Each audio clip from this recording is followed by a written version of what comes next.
उत्तर प्रदेश में जो ब्लॉक प्रमुख के चुनाव हुए थे उसके नतीजे आ गए हैं और आंकड़े क्या कहते हैं जरा आप देखिए। इस वक्त टेलीविजन स्क्रीन पर यह टैली आपके सामने है। विधानसभा से लेकर लोकसभा और नगर निगम में इस वक्त क्या स्थिति नजर आ रही है। विधानसभा में बीजेपी 325 प्लस, लोकसभा में इस राज्य से 64 प्लस और ब्लॉक प्रमुख के जो चुनाव हुए हैं बीजेपी प्लस अभी 528 पर और अब तक 528 अब तक की जानकारी के मुताबिक जो अब तक काउंटिंग हुई है उसके आधार पर, अब तक की मिली सूचना के आधार पर हम आपको बता रहे हैं। जिला पंचायत अध्यक्ष के चुनाव में भी आपने देखा था किस तरीके से बीजेपी की बल्ले बल्ले हुई थी। नगर निगम में भी आप देख रहे हैं 14 प्लस बीजेपी, 14 से भी ज्यादा सीटें। तो शानदार प्रदर्शन देखने को मिल रहा है भारतीय जनता पार्टी का। और योगी आदित्यनाथ कुछ ही देर में प्रेस कॉन्फ्रेंस भी करने वाले हैं। आप देख रहे हैं मंच सज चुका है, बस कुछ ही देर में यहां पर पहुंचेंगे उत्तर प्रदेश के मुख्यमंत्री। हम आपको लिए चलेंगे इस प्रेस कॉन्फ्रेंस में भी, लेकिन उससे पहले एक रिपोर्ट देख लीजिए।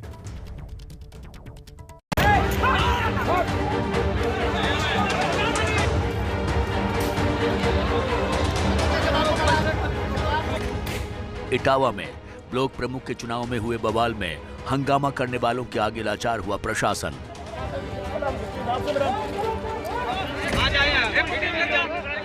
प्रतापगढ़ में बवाल को कंट्रोल करने के लिए पुलिस को लाठीचार्ज और आंसू गैस के गोले फायर करने पड़े।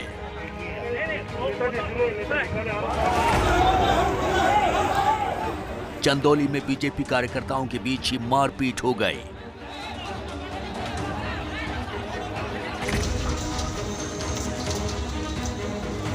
रामपुर के शाहबाद ब्लॉक पर भी जबरदस्त हंगामा हुआ। कानपुर में एसपी कार्यकर्ताओं के हंगामा करने पर चली लाठियां।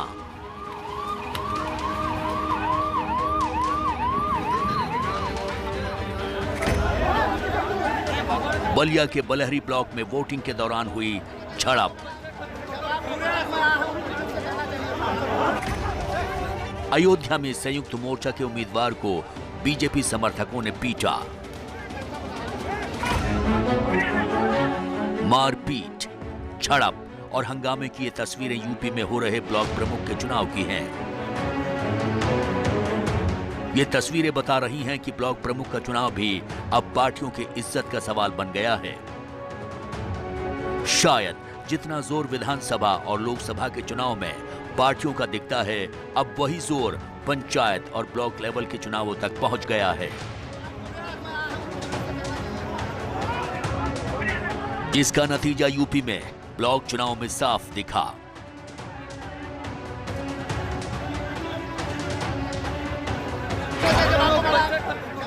ऐसा क्यों हुआ है, इसके लिए आपको अमित शाह का वो बयान सुनना होगा जो उन्होंने पहली बार बीजेपी का अध्यक्ष बनने के बाद दिया था। चुनावी सफलता एक 5 साल की, 10 साल की, 15 साल की नहीं चलेगी।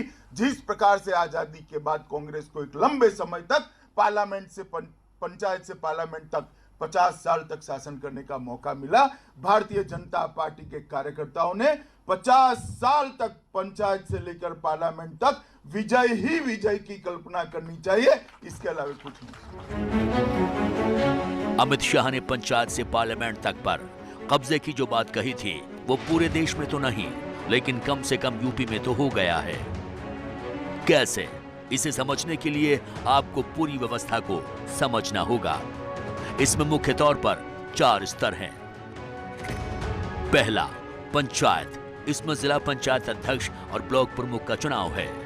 दूसरा, शहरी, इसमें नगर पालिका का चुनाव है। तीसरा, विधानसभा का चुनाव, इसमें विधायक आते हैं। और चौथा, लोकसभा का चुनाव, इसमें सांसद आते हैं। पहली बार बीजेपी अध्यक्ष बनने के बाद अमित शाह ने पार्लियामेंट से लेकर पंचायत तक जो कब्जे की बात कही थी वो यूपी में किस तरह से पूरी हुई, इसे समझने के लिए पार्लियामेंट से लेकर पंचायत तक के चुनावी नतीजों पर गौर करना होगा। ब्लॉक प्रमुख की 825 सीटों में से बीजेपी के पास इस बार 500 से ज्यादा सीटें आ गई हैं। जिला पंचायत अध्यक्ष की 75 सीटों में से बीजेपी के पास 67 सीटें हैं। विधानसभा की 403 सीटों में से बीजेपी के पास 312 सीटें हैं। लोकसभा की 80 सीटों में से बीजेपी के पास 62 सीटें हैं। यानी यूपी में बीजेपी ने पंचायत से लेकर पार्लियामेंट तक पर कब्जा कर लिया है। लेकिन अमित शाह ने जैसा कहा था कि 50 साल तक शासन करने का लक्ष्य लेकर चलना है, क्या यूपी में ये लक्ष्य आगे भी पूरा होगा? 50 साल तो छोड़ दीजिए, क्या अगले साल यानी 2022 में यूपी चुनाव में बीजेपी अपना प्रदर्शन दोहरा पाएगी?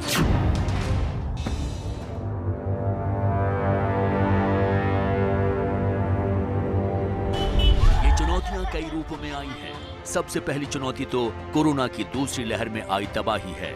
जिस तरह से कोरोना ने परिवारों की जिंदगी बर्बाद की, जिस तरह लोग इलाज और दवाइयों के लिए तड़पते रहे, एक अदद ऑक्सीजन सिलेंडर के लिए दर दर भटकते रहे, उसका असर चुनावों में जरूर दिखेगा।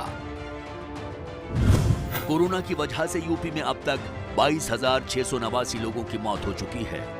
दूसरी जो बड़ी वजह है वो है महंगाई। देश भर में महंगाई ने आम लोगों की कमर तोड़ दी है। पेट्रोल डीजल की बढ़ती कीमतों ने हालात और ज्यादा खराब कर दिए हैं। पेट्रोल की कीमत 100 के पार जा चुकी है। सब्जियों की कीमत में भी इजाफा हो चुका है। रोजमर्रा की चीजें महंगी हो चुकी हैं। कोरोना और महंगाई के अलावा यूपी चुनावों में बीजेपी के सामने तीसरी सबसे बड़ी चुनौती होगी रोजगार की। कोरोना संकट में देश से लाखों मजदूर वापस यूपी लौटे। सरकार की तरफ से उन्हें काम देने की कोशिशें भी हुई, लेकिन बावजूद इसके रोजगार एक बड़ा मुद्दा बन सकता है। जून 2021 तक यूपी में बेरोजगारी दर 4.3% है। यानी कुल मिलाकर यूपी में पंचायत से पार्लियामेंट तक पर बीजेपी का कब्जा तो हो गया है, लेकिन ये कब्जा 2022 में भी बरकरार रह पाएगा, ये कह पाना बेहद मुश्किल है। इन नतीजों में आखिर क्या संदेश है, इसके क्या मायने मतलब हैं, इस पर भी हम बातचीत करेंगे। इस मुद्दे पर बातचीत करने के लिए हमारे साथ समाजवादी पार्टी के प्रवक्ता सुनील सिंह मौजूद हैं, बीएसपी समर्थक हैं सतीश प्रकाश, उनके पास भी आपको लिए चलेंगे। कांग्रेस के नेता प्रवक्ता सुरेंद्र प्रताप सिंह जी भी हमारे साथ मौजूद हैं। राजनीतिक विश्लेषक हैं संजीव उनियाल, उनसे भी हमारी बातचीत होगी। और मुंबई जनसत्ता के पूर्व संपादक प्रदीप सिंह जी हमारे साथ जुड़ चुके हैं। प्रदीप जी, आपके पास ही पहले आना चाहूंगा इस सवाल के साथ। जो अमित शाह ने एक बात कही थी कि पंचायत से पार्लियामेंट तक हमें विजय होना है, 50 साल तक उस पर हमें कब्जा करके रखना है, जिस तरीके से कांग्रेस ने किया था, क्या उसी परिकल्पना को आज बीजेपी ने उत्तर प्रदेश में साकार कर दिया है? नहीं, देखिए अखिलेश जी, आप यह बात तो ठीक कह रहे हैं कि उनका यह बयान था और उसके अनुरूप पार्टी का प्रदर्शन भी रहा है। लेकिन एक बात और होनी चाहिए कि जो पार्टी 50 साल तक सत्ता में रहने की और चुनाव जीतने की बात करती हो, उसको राजनीति को बदलने की भी बात करनी चाहिए। जिस तरह से राजनीति चल रही थी, हिंसा, मारपीट, कब्जा, इसको भी बदलने की बात करनी चाहिए। असली जीत तब होगी जब ये सब हम जो दृश्य देख रहे हैं, ये दृश्य देखने को ना मिले। जिस तरह से विधानसभा, लोकसभा के चुनाव होते हैं, ज्यादातर शांतिपूर्ण ढंग से लोग जाते हैं, अपना वोट डालते हैं, अपना फैसला सुनाते हैं। अगर स्थानीय निकाय में भी काफी हद तक इसी तरह से वोटिंग होती है, लेकिन जैसे ही जिला पंचायत और फिर ब्लॉक और ग्राम पंचायत पर मामला आता है, लगता है कि फ्री फॉर ऑल हो गया है सबके लिए। ये पिछले चुनाव में भी हमने इस तरह के दृश्य देखे। उस समय बीजेपी यही सब आरोप लगा रही थी जो आज समाजवादी पार्टी, कांग्रेस और बसपा के लोग लगा रहे हैं। एक फर्क हुआ है समाजवादी पार्टी और बीजेपी में कि उस समय पूरी बीजेपी सड़क पर आ गई थी, अभी समाजवादी पार्टी ट्विटर पर है। देखिए, लड़ाई आपको सड़क पर ही लड़नी पड़ेगी। जी देखिए, लेकिन एक बड़ा सवाल है कि राजनीति परसेप्शन का खेल होता है। बिल्कुल प्रदीप जी, आपकी बात मैं समझ रहा हूं, लेकिन राजनीति में परसेप्शन बहुत ही महत्वपूर्ण चीज होती है। आने वाले दिनों में उत्तर प्रदेश में विधानसभा के चुनाव हैं और जो ये आंकड़े हैं, सुनील जी आपके पास इस सवाल के साथ में आ रहा हूं कि क्या ऐसे में बीजेपी आगे बढ़ती हुई नजर नहीं आ रही है आपको? देखिए ना जी, ब्लॉक प्रमुख का जो चुनाव हुआ 528 प्लस, अभी जो हमें जानकारी मिल रही है 529 तक की आंकड़ा पहुंच गया है। जिला पंचायत में 67 प्लस, विधानसभा में 325 प्लस, बीजेपी की बात मैं कर रहा हूं। लोकसभा में यहां से 64 प्लस मेंबर ऑफ पार्लियामेंट है। तो 2022 में फिर आप लोग हैं कहां?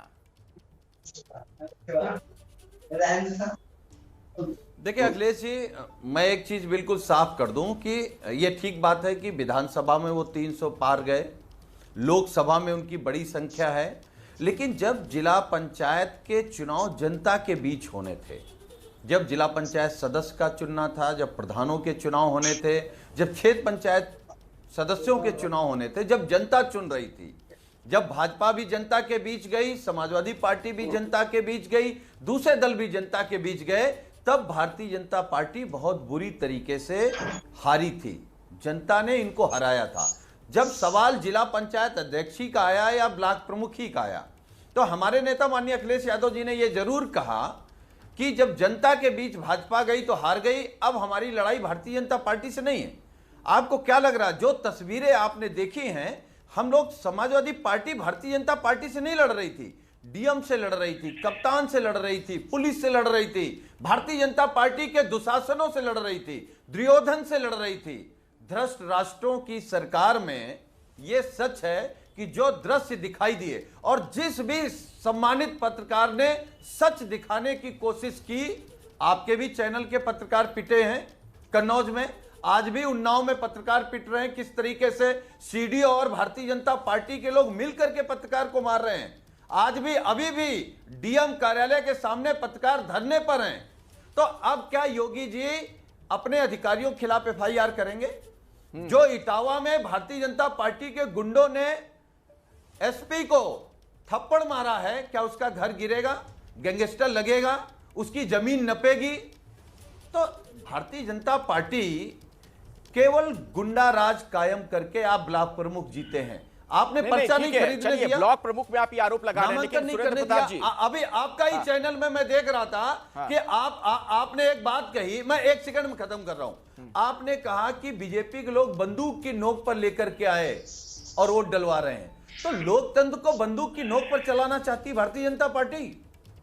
ठीक है सुरेंद्र प्रताप सिंह जी, अब मैं आपके पास आना चाह रहा हूं। और जब 2000 सवाल कांग्रेस के नेता हमारे साथ मौजूद हैं, क्या इसे 2022 का हम ट्रेलर कह सकते हैं? सुरेंद्र प्रताप सिंह जी, जो नतीजे आ रहे हैं, सारी फहरिस्त मैंने आपको बता दी, लोकसभा से लेकर विधानसभा, पंचायत, नगर निगम, ब्लॉक प्रमुख के जो चुनाव हुए, यहां भी 529 प्लस इस वक्त बीजेपी है। अखिलेश जी, पहली चीज तो मेरा नाम सुरेंद्र राजपूत है, सुरेंद्र प्रताप सिंह नहीं है। माफ कीजिएगा, हाँ सुरेंद्र राजपूत जी, माफ कीजिएगा। हाँ। जी, दूसरी बात जो अभी प्रदीप भाई ने भी कहा, सुनील साजन साहब ने भी कहा कि उत्तर प्रदेश में जो अराजकता है, लूट, अपहरण, चीरहरण, अगर आप इन सारी चीजों को लोकतंत्र कहते हैं तो भाई अच्छी बात है। अगर आप पत्रकारों के गली गली पिटने को लोकतंत्र कहते हैं तो आप जानिए लोकतंत्र के विजय का पर्व है, तो आप बता दीजिए। अगर आप महिलाओं के सीधे सीधे जिस तरीके से कौरवों की सभा में द्रौपदी का चीरहरण हो रहा था, अगर उसको आप कहते हैं तो बहुत अच्छी बात है, आप कह लीजिए। मैं आपको बीच में सुरेंद्र जी रोक रहा हूं, योगी आदित्यनाथ की प्रेस कॉन्फ्रेंस शुरू हो गई है, जरा सुनते हैं, उसके बाद मैं आता हूं। पंचायत चुनाव में भारतीय जनता पार्टी के प्रत्याशियों को प्रचंड बहुमत की जीत के आधार पर आज इस सभागार में प्रेस वार्ता में उपस्थित हमारे उत्तर प्रदेश के यशस्वी मुख्यमंत्री आदरणीय योगी आदित्यनाथ जी, प्रदेश के अध्यक्ष आदरणीय स्वतंत्र जी, माननीय उप मुख्यमंत्री डॉक्टर दिनेश शर्मा जी, हमारे प्रदेश के महामंत्री संगठन आदरणीय वंसल जी और प्रदेश के महामंत्री पंचायत का काम देख रहे आदरणीय जेपीएस राठौर जी, हमारे मीडिया के प्रभारी यहाँ पर उपस्थित हैं। आप सबका मैं हृदय की गहराइयों से स्वागत करता हूँ, अभिनंदन करता हूँ। मैं आग्रह करूंगा माननीय प्रदेश अध्यक्ष जी से कि इस अवसर पर जेपीएस जी माननीय प्रदेश अध्यक्ष जी को पुष्पगुच्छ देंगे माननीय मुख्यमंत्री जी का स्वागत करने के लिए। माननीय प्रदेश अध्यक्ष जी मुख्यमंत्री जी का स्वागत करेंगे।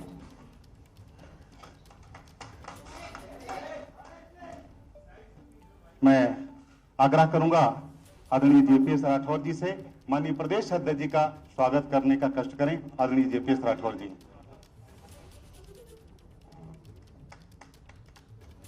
ये तस्वीरें हम आपको दिखा रहे हैं, योगी आदित्यनाथ का संबोधन जैसे ही शुरू होगा हम उनका रुख करेंगे, लेकिन सुरेंद्र जी से हमारी बातचीत हो रही थी। सुरेंद्र राजपूत जी, आपकी बात अधूरी रह गई थी, बोल लीजिए।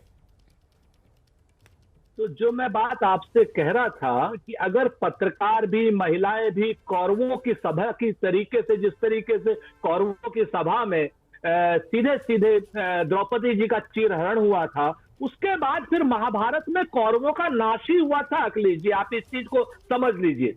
उसी तरीके से इस पूरे के पूरे चुनाव में एक नहीं अनेकों महिलाओं का चीरहरण हुआ है, अनेकों महिलाओं के साथ लुकी हुई है।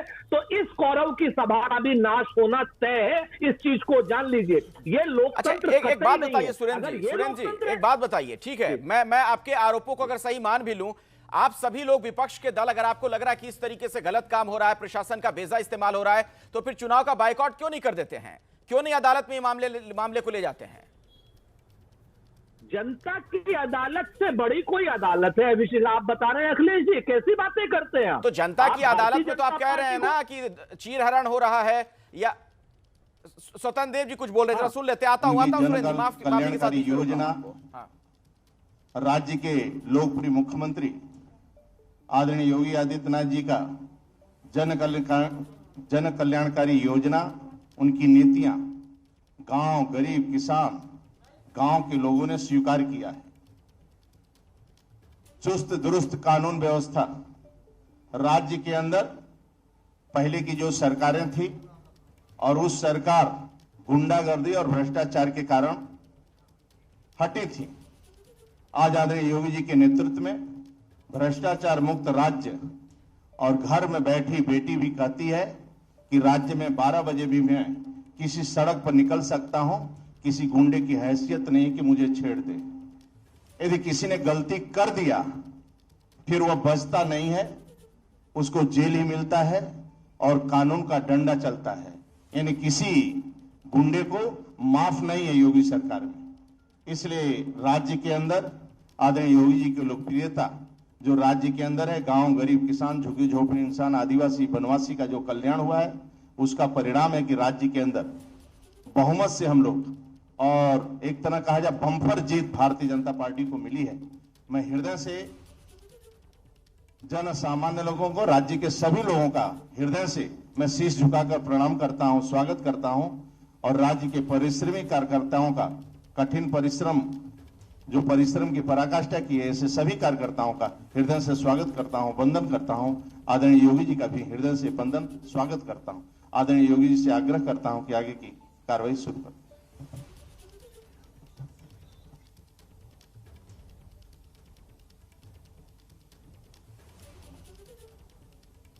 मित्रों, मैं आज की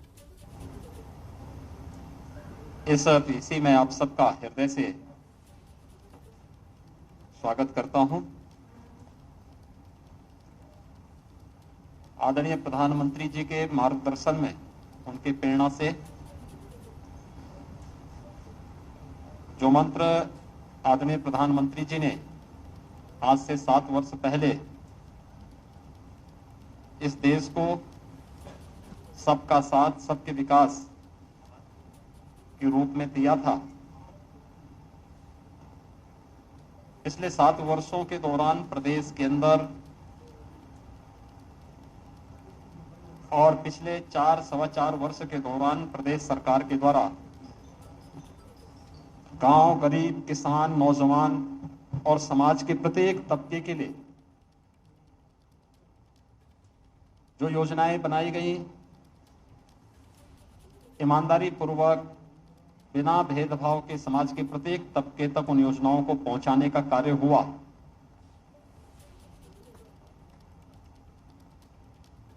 केंद्रीय नेतृत्व के मार्गदर्शन में प्रदेश संगठन और सरकार ने मिलकर के जन जन तक उन योजनाओं को बिना भेदभाव के पहुंचाने का कार्य किया। त्रिस्तरीय पंचायत चुनाव के परिणाम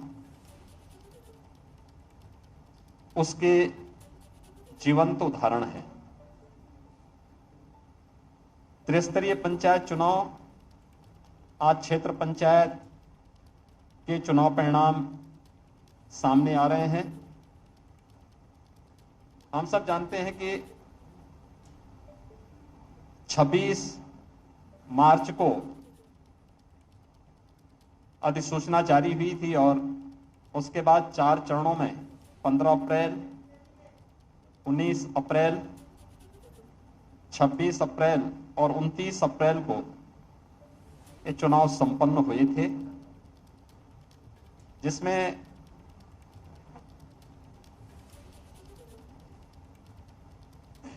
ग्राम पंचायत के लिए 58,189 में से 58,176 पे चुनाव संपन्न हुए थे। क्षेत्र पंचायत के 75,852 में से 75,852 क्षेत्र पंचायत के चुनाव संपन्न हुए। ग्राम पंचायत सदस्य के 7,32,485 कुल सीटों में से सभी पर यानी 7,32,485 पे चुनाव संपन्न हुए। इन्होंने इस पूरी निर्वाचन की प्रक्रिया को शांतिपूर्ण तरीके से यानी लोकतंत्र के इस सबसे बड़े आयोजन को इतनी बड़ी संख्या में, जहां पर हम लोग 8,70,000 से अधिक जनप्रतिनिधियों का चयन कर रहे हैं, उस पूरी प्रक्रिया को संपन्न किया है। इन सभी अधिकारी कर्मचारियों ने को भी मैं हृदय से धन्यवाद दूंगा। इसमें से कुछ लोग कोरोना की चपेट में भी आए, कुछ लोगों ने कोरोना की चपेट में आकर के असमय कालकल्पित हुए। उन सब के प्रति भी मैं अपनी संपूर्ण उनके परिवारजनों के प्रति मैं अपनी संवेदना व्यक्त करता हूं। राज्य सरकार ने जैसे पहले ही व्यवस्था दी कि कोरोना कालखंड में जो भी कर्मचारी ट्रेनिंग से लेकर निर्वाचन ड्यूटी से लेकर या उसके बाद उस ड्यूटी के दौरान अगर वह संक्रमण की चपेट में आया है और दुखद मौत उसकी भले ही 1 महीने के अंदर कभी हुई हो, तो उन्हें हम जो कंपनसेशन राज्य निर्वाचन आयोग ने पहले से तय किया था उस कंपनसेशन से आच्छादित करेंगे। और राज्य सरकार ने गाइडलाइन में संशोधन करने के लिए निर्वाचन आयोग को कहा। निर्वाचन आयोग ने फिर अपने गाइडलाइन में संशोधन करने के बाद हमें उस प्रकार का प्रस्ताव बना के भेजा। राज्य सरकार उन सभी कर्मियों को उस प्रकार का कंपनसेशन भी दे रही है, उनके परिवार के सदस्यों को एक नौकरी भी दे रही है, लेकिन किसी की कमी पूरी नहीं की जा सकती है। उन सभी परिवारजनों के प्रति हमारी संवेदना है। और ड्यूटी करते हुए जिन कर्मियों ने अपने आप को समर्पित किया, लोकतंत्र के इस महत्वपूर्ण स्तंभ को मजबूती प्रदान करने में अपना योगदान किया, उन सबको मैं विनम्र श्रद्धांजलि भी अर्पित करता हूं। राज्य निर्वाचन आयोग ने शांतिपूर्ण और निष्पक्ष चुनाव संपन्न करने में जो योगदान दिया वो अत्यंत सराहनीय रहा। और इतने बड़े चुनाव को बहुत शांतिपूर्ण तरीके से संपन्न करना ये अपने आप मुझे लगता है जिस राज्य में लोकतंत्र को जाति मत और मजहब के दायरे में बांट करके पेशेवर अपराधी और माफियाओं के सामने गिरवी रखने का प्रयास किसी कालखंड में होता था, आज वहां पर शांतिपूर्ण तरीके से प्रत्येक नागरिक और प्रत्येक दल चुनाव लड़ सकता है, बशर्ते जनता उसको न ठुकराए। और वे सभी लोग आज इस चुनाव में वो परिणाम भी सामने आ रहे हैं। ग्राम प्रधान के लिए, क्षेत्र पंचायत के लिए, जिला पंचायत के लिए वे चुनाव उसी गरिमा को आगे बढ़ाने का कार्य कर रहे हैं। मैं इस अवसर पर एक बार फिर से आप सभी जो विजयी प्रत्याशी हैं, जिला पंचायत के भी और क्षेत्र पंचायत के भी, इन सबको मैं हृदय से अपनी बधाई देता हूं, अपनी शुभकामनाएं देता हूं। भारतीय जनता पार्टी के सभी कार्यकर्ताओं का, सभी जनप्रतिनिधियों का हृदय से अभिनंदन करता हूं कि उन्होंने अहर्निश प्रयास करके एक सम्मानजनक विजय पार्टी के लिए उपलब्ध करवाई है और हर तबके के कार्यकर्ता को प्रतिनिधित्व करने का अवसर प्राप्त हुआ। आप देखेंगे कि जिला पंचायत में भी और क्षेत्र पंचायत में भी भारतीय जनता पार्टी की तरफ से हर एक तबके के लोगों, कार्यकर्ताओं को, एक सामान्य कार्यकर्ता को मौका दिया गया। कोई प्रमुख बन रहा है, कोई जिला पंचायत अध्यक्ष बन रहा है, कोई जिला पंचायत का सदस्य बना है, कोई प्रधान बना है, कोई क्षेत्र पंचायत का सदस्य बना है, कोई ग्राम पंचायत का बना है। 8,70,000 से अधिक लोग लोकतंत्र की इस व्यवस्था के साथ जुड़ करके गांव तक विकास की प्रक्रिया को जोड़ने का काम की इस प्रक्रिया के साथ लगेंगे। एक बड़ा कार्य आज संपन्न होने जा रहा है।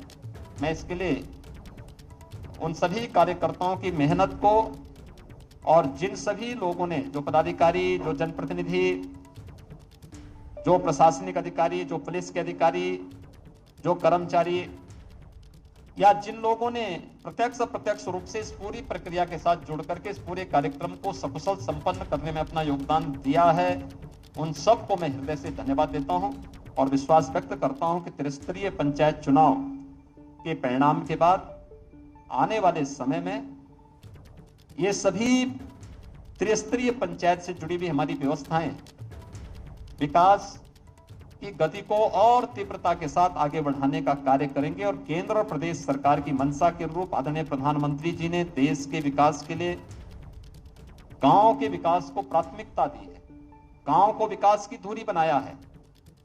14वें वित्त आयोग की रिपोर्ट के बाद विकास की योजनाओं के का केंद्र बिंदु ग्राम पंचायत बना है। ग्राम पंचायत का बढ़त काफी बजट बढ़ा है। क्षेत्र पंचायतों में और जिला पंचायतों में काफी रिफॉर्म हुए हैं और विकास की प्रक्रिया के साथ जोड़ने के लिए जो एक आह्वान आदरणीय प्रधानमंत्री जी का है, उन सभी संकल्पों को हम आगे बढ़ाने में हमारी ये पूरी टीम जो 7,70,000 से अधिक जनप्रतिनिधि चुने गए हैं, ये सभी लोग इस प्रक्रिया को आगे बढ़ाने का कार्य करेंगे। मैं एक बार फिर से प्रदेश अध्यक्ष जी को, अपने प्रदेश पदाधिकारियों को, हमारे प्रदेश संगठन के महामंत्री जी जिनकी रणनीति में इस पूरी प्रक्रिया को प्रदेश संगठन ने आगे बढ़ाया है, इन सब का मैं हृदय से अभिनंदन करूंगा कि सरकार और संगठन की जो एक टीम थी, एक टीम वर्क था, ये टीम वर्क इस व्यापक परिणाम को लाने में हमें सफलता प्राप्त हुई है। मैं सभी विजयी प्रत्याशियों को एक बार फिर से बधाई देता हूं, अपनी शुभकामनाएं देता हूं। धन्यवाद। जय। माननीय मैं चाहूंगा कि मिष्ठान माननीय बंसल जी मुख्यमंत्री जी को। तो सीएम योगी आदित्यनाथ को आपने सुना, जो त्रिस्तरीय पंचायत के चुनाव हुए उसमें भारतीय जनता पार्टी की बम्पर जीत हुई है, उसी का उल्लेख किया मुख्यमंत्री ने। उनका साफ तौर पर यह कहना था कि लगभग 85% से ज्यादा सीटों पर जो बीजेपी की जीत हुई है, सरकार की योजनाओं का फायदा हुआ जनता को, केंद्र की नीतियां जन जन तक पहुंची हैं और इसी की वजह से जनता ने हमें सिर आंखों पर बिठाया है। जाति मजहब माफिया से राजनीति करने वालों को जवाब मिला है, यह कहना योगी आदित्यनाथ का। साथ ही प्रशासन के लोगों का भी उन्होंने धन्यवाद किया जिन्होंने शांतिपूर्ण तरीके से चुनाव संपन्न कराया, ऐसा मुख्यमंत्री ने कहा। हालांकि हिंसा की भी जमकर खबरें आती रहीं इस दौरान, चुनाव के दौरान। तो योगी आदित्यनाथ को आप सुन रहे थे। जबरदस्त जीत भारतीय जनता पार्टी की हुई है। पंचायत से लेकर पार्लियामेंट तक बीजेपी की उत्तर प्रदेश में बल्ले बल्ले वाली स्थिति है। अभी उत्तर प्रदेश में ब्लॉक प्रमुख के जो चुनाव हुए थे उसके नतीजे आ गए हैं और भारतीय जनता पार्टी को जबरदस्त जीत मिली है। उत्तर प्रदेश के मुख्यमंत्री योगी आदित्यनाथ थोड़ी देर पहले मीडिया के कैमरों के सामने आए और उन्होंने साफ तौर पर यह कहा कि यूपी सरकार की जो नीति है, सबका साथ सबका विकास, उसी वजह से यह बड़ी जीत हमें मिली है। पीएम के मार्गदर्शन में यूपी में बड़ी जीत मिली है।